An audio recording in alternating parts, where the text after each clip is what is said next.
கர்ணன் பிறக்கைக்குள்ளேயே அவன் உடம்போட ஒட்டி வந்ததுதான் அந்த கர்ணன் கவச குண்டலம். ஸோ அந்த கவச குண்டலத்தையே ஒருத்தன் கொடையா வந்து, அதாவது அவனை அது இருக்கும் வரைக்கும் அழிக்க முடியாதுன்றதுக்காண்டி, அது ஒரு சூழ்ச்சி தான், அவன் விழுத்துறதுக்காண்டி தான் வந்து மார்படுத்த கேட்கிறேன் எனக்கு அந்த கவச குண்டலத்தை தா அப்படின்னு. அப்பக்க தன் கத்தியால் அரிஞ்சு கொடுத்துட்றாரு, இருந்தா அப்படி அதுவும் வேண்டாம் எனக்கு. அப்படி இருந்தும் கர்ணனை தோக்கடிக்க முடியலை. இறுதியா தேர்ச்சகத்தை தூக்கைகளை தான் கொலை பண்ணினோம். உலகத்தில் இருந்த வீரர்கள் எல்லாருமே சூழ்ச்சியாலையும் வஞ்சத்தாலையும் வீழ்த்தப்பட்டார்களாம் கூட.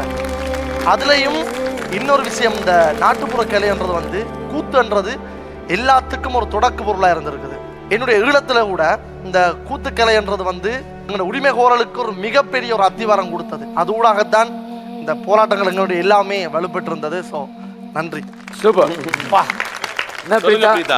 இல்ல ஷெஃப், எனக்கு ரொம்ப வருஷமா மோனிஷாவை தெரியும். அவ எத்தனை ரிஜெக்ஷன்ஸ் தாண்டி இங்க வந்திருக்கா நான் பார்த்துருக்கேன்.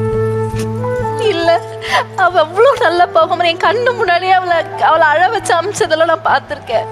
நிறைய இடத்துல அவ்வளோ கிராஸ் பண்ணி இங்க வந்திருக்கா. எனக்கு அவளை பார்த்தோன்னு எனக்கு எதுவுமே எனக்கு அவ்வளோ சந்தோஷமா இருக்கு.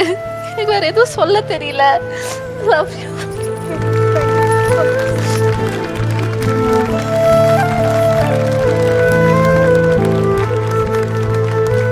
அத்தனை ரிஜெக்ஷன்ஸ் ஆனதான் இன்னைக்கு உள்ள பெருமையா நிக்கிறேன்.